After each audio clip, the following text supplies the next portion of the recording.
And this is Stop Motion Central 87 with a special edition set, Luke's Landspeeder. It's 7 to 12, set 8092, Luke's Landspeeder, and it is 163 pieces. And I believe it is just a $20, retails for about $20 in the US. So it is very nice for stop motion, because if you're gonna recreate, or not recreate, like do a scene on The New Hope or just use it, it's useful because it comes with a lot of minifigs. It comes with six minifigs, which is actually a lot for a $20 set. There's $100 sets that don't even have that many, and it does come with some hard to find minifigs, like this Sentry Droid right here, and yeah. So let's get to it. So the first thing off is this Sand Trooper, and the Sand Trooper is really nice, as you can see there. He comes with just a regular blaster.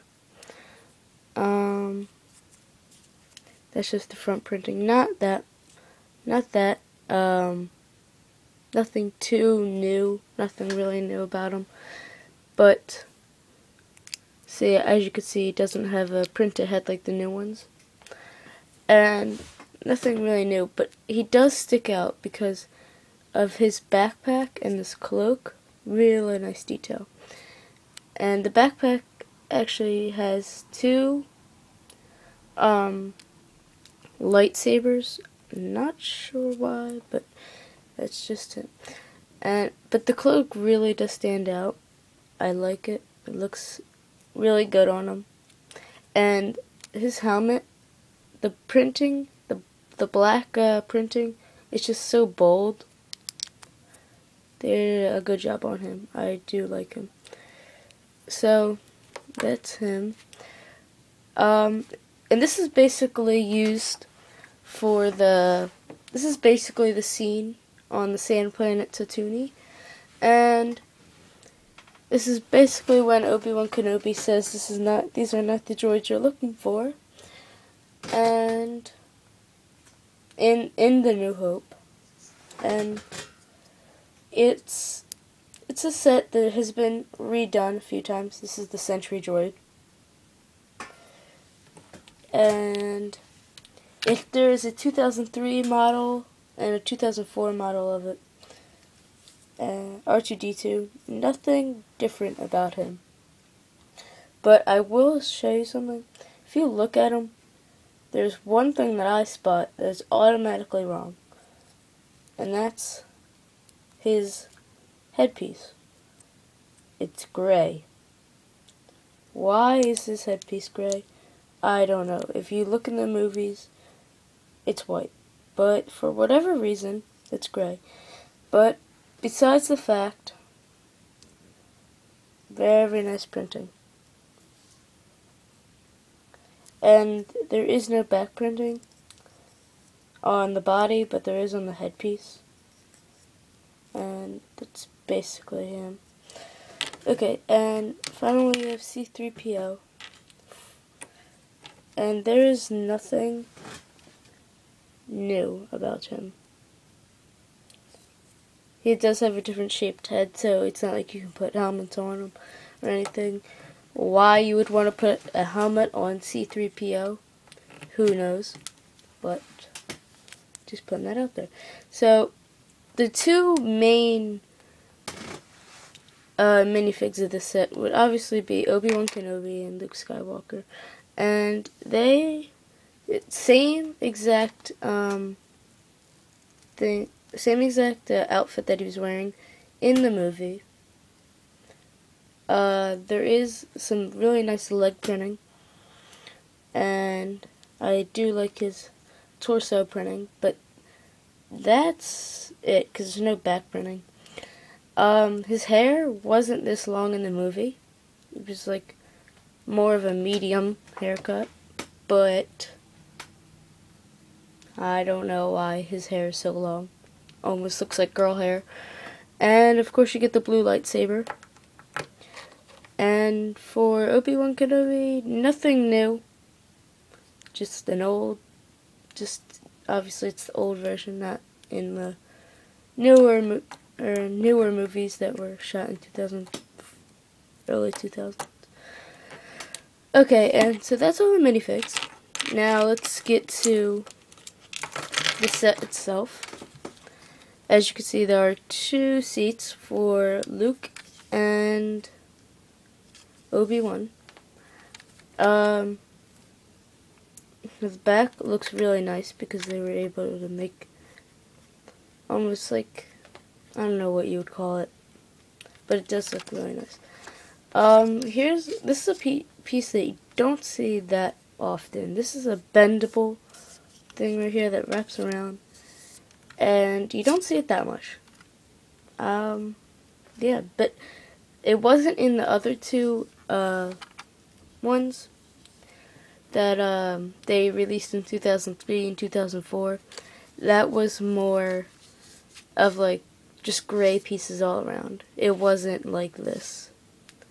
But it does add a lot to it. As you can see, there are some details on the hood. Kind of random, if you ask me. They don't really, you know, they kind of stick out, and it's kind of random. But I don't know why. But there's different turbines, as you can see in the back. This one, these 2 are the same, but this one is totally different. Underneath, you can see that there are there are a few of those round pieces, and they are usually used to make something look like it is flying, and it does have that effect because Luke's Landspeeder does kind of float up in the air a little bit, and that is basically what it's doing with those black pieces. So basically, the instructions are good. There's nothing confusing. There's nothing, you know, really complicated about those. To the actual box itself, pretty much everything that I said. 8092, 163.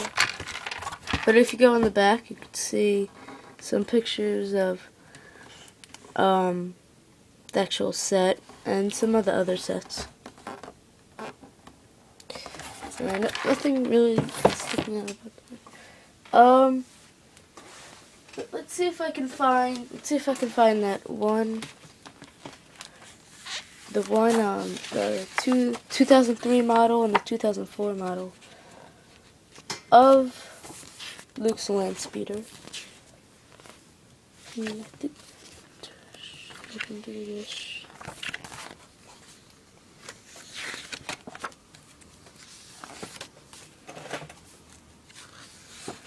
Oh, here it is. So, turn the camera over here.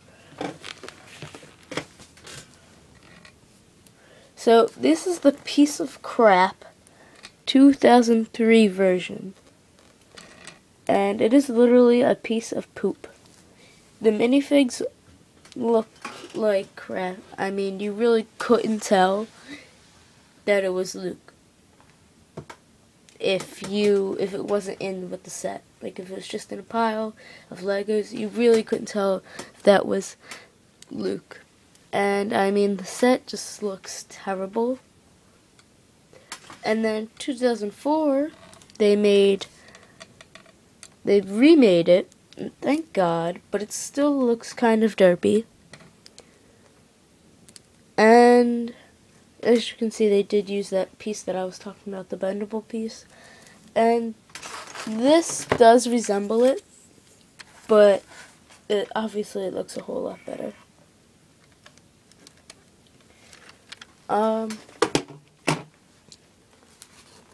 So yeah, and Oh, I apologize. This wasn't in 2003. This is in 1999. So, just a little funsy fact. Yeah, and so basically that was the history of that set. And I believe this is a 2011 now. And I think it's a 2011 set. And it's much better. Okay, so a lot of playability with it because you can use it in just about any movie, Lego Star Wars movie, and it's a good one. So if you want to use this for a film, you should. And that's about it. This is Stop Motion Central 87 logging off.